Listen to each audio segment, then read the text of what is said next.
I'm Alex. Hi, I'm writing a book. I have ADHD. Let's talk about it. So welcome back to this vlog series, Writing a Book with ADHD. Thank you for watching.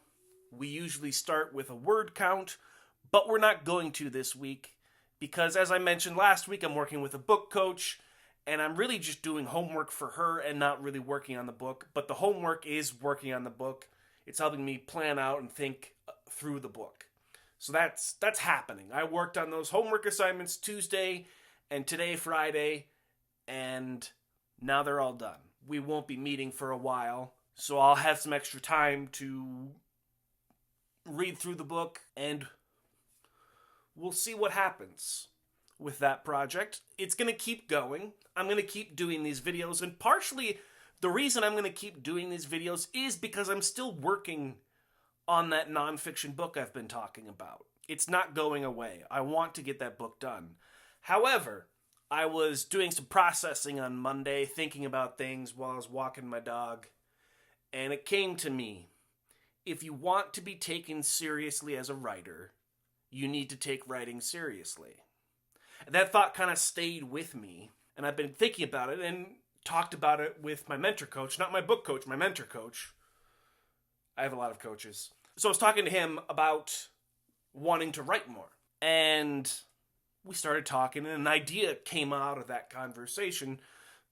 So on Wednesday, during my usual writing time that I usually dedicate towards this nonfiction book, I started a novel. It's in the genre of mystery, and I don't know where it's going to go, but I'm working on a second book now. I've written one time for that second book, but I do want to write more. So a lot of what I'm going to be doing and sharing in this vlog series might be changing because I normally start with a word count. I didn't give that to you today because I didn't really add to my word count. So what does that mean? That means this vlog series could become something different.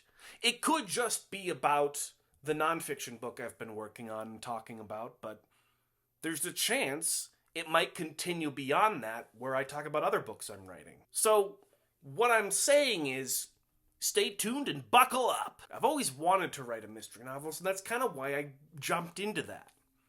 Now that is a very interesting thing, especially thinking about ADHD. We start a lot of projects, but we don't finish them. And so that's going to be the focus of this vlog series. And how do we stick with it? I think that's really key. The mystery novel I started on Wednesday, I'm not really attached to it. It'd be a cool idea if I managed to make it all work in my head, but I really want to finish that nonfiction book. So I don't want to lose focus on that one. But I also want to write more. I want to write poetry more. I want to write fiction, nonfiction. I want to write all the things. And I'm also writing a blog once a week for my business, Reset ADHD. So what I'm saying is, writing a book with ADHD, the vlog series, could be changing and adapting. And I hope you'll join me as I continue to explore this process and explore how a person with ADHD writes a book, because it can get hard. There are lots of executive function challenges with writing a book, and I'm experiencing that right now because the shiny thing is the homework and the new book project. Actually working on the nonfiction book that I started with is less shiny right now. And the ADHD brain is attracted to the new in the novel. Not a book novel, but novel in the sense of being new.